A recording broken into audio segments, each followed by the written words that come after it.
All right, all right. Another Monday, another weekly market update. I've got a good one for you here today. So hang tough with me. Let's go and find out what's happening in the world, shall we? As I promised you, every week we're going to start out with oil prices because that's what's driving all of this anyway. So that's the most important thing to talk about.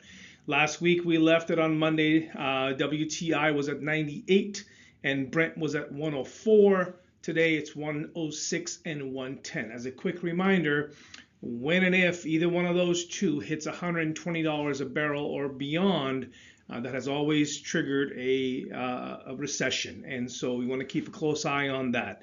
Last week's gas map there for Washington State, 576 per gallon. Today, 577 per gallon as of an average.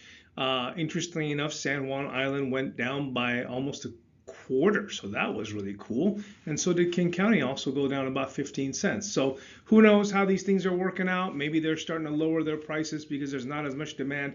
I don't know that part, but that's interesting to see. Okay. Next thing that should be important to talk about. Quick shout out to my buddy Mark for digging up this graph. So this is Kevin Warsh. He has now been sworn in as our next Fed chair, replacing Jerome Powell.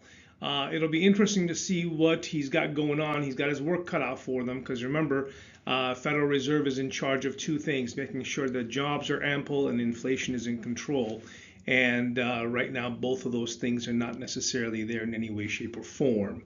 As you know, if you're following us on Instagram, which I absolutely recommend that you do, the inflationary numbers last week for consumer as well as wholesale came out both higher than expected, and we saw a pretty devastating effect of it on Friday in the marketplace. I think ultimately 52, 53 points down. We'll talk about that in a second. So what's interesting that I saw about this, you guys, take a quick look. Look at all these years here on the left from 1979 onward. And those are the names of the Federal Reserve chairs at that point. So that was Paul Volcker, Alan Greenspan, Ben Bernanke, Janet Yellen, Jerome Powell, and now Warsh. I'm that kind of a nerd. Why do I know all their first names? I don't know. But look at how they were sworn in: 98 to 0, 84 to 16, 91 to 2, unanimous. And so it gets down to Janet Yellen, 56 to 26. 84 to 3 on Powell the first go around, and 80 to 19 the second go around. Look at Kevin Warsh. He's got himself a 54 to 45. That is the newest low that we've ever seen a Fed chair get elected. So it'll be interesting to see what it is that he's got to say for himself and do. Another cool graph, thanks again to my buddy Mark. And this is something that we all know out here in King County, greater King County. It seems like existing homes come on the market and they're selling fast. Meanwhile, all my builder buddies, my heart goes out for you. That new construction product is sitting. And so now the median price of an existing home in the U.S. is now higher than the median price of a new construction home. And then, as I explained to you and promised you every week, I'm going to bring you a story from the portfolio because this thing is really, you guys, it's an unfair advantage that we have here at First Security. Look, they made me into a a Lego today with the Lego clouds in the back and all that. That's pretty neat. Okay, so let me tell you this story.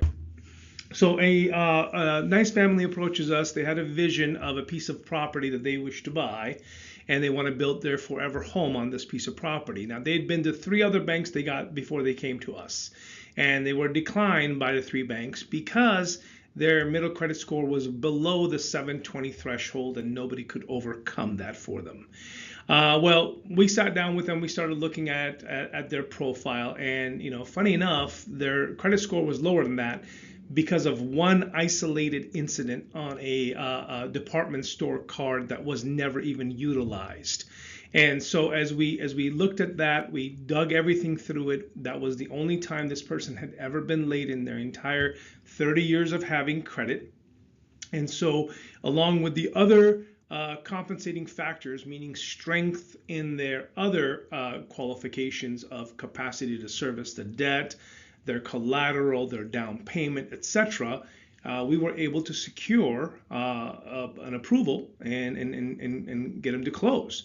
And now, at the end of the day, we've got a vacant piece of land that's going to be turned into a brand new home for these folks. They're also going to get their takeout loan, or not their takeout loan, their construction loan from us, and kind of a one-stop shop that solved their problem. So again, if you're running across things that just need to make sense and they don't, the portfolio can absolutely help in these situations. You still have to qualify, still has to make sense, it still has to be a variance that can be explained, but boy, are we good at it. So there's that, okay?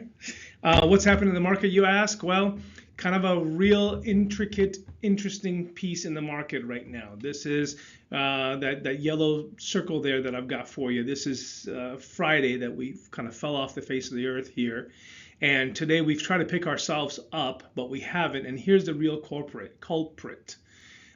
In the last year, since May of 2025, the 10-year Treasury has not exceeded 4.6, this line here.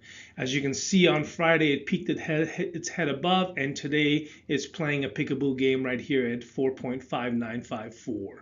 So dangerously close. So if this goes above it, then we're going to be kind of in a world of hurt.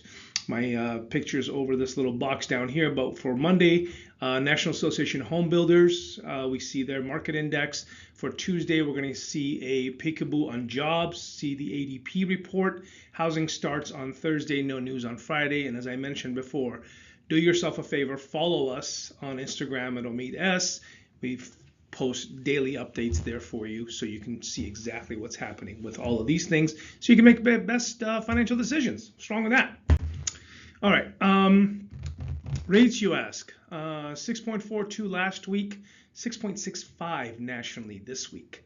Jumbos is up from 6.59 to 6.70. Quick reminder, these are based national averages with 25% down payment and a 780 credit score. Your scores will determine what your rates are. So definitely connect with us or your favorite mortgage folks and make sure that you're protected. And with that, I bid you a wonderful week. Please do subscribe, like, comment, and share so others can be as smart as you are.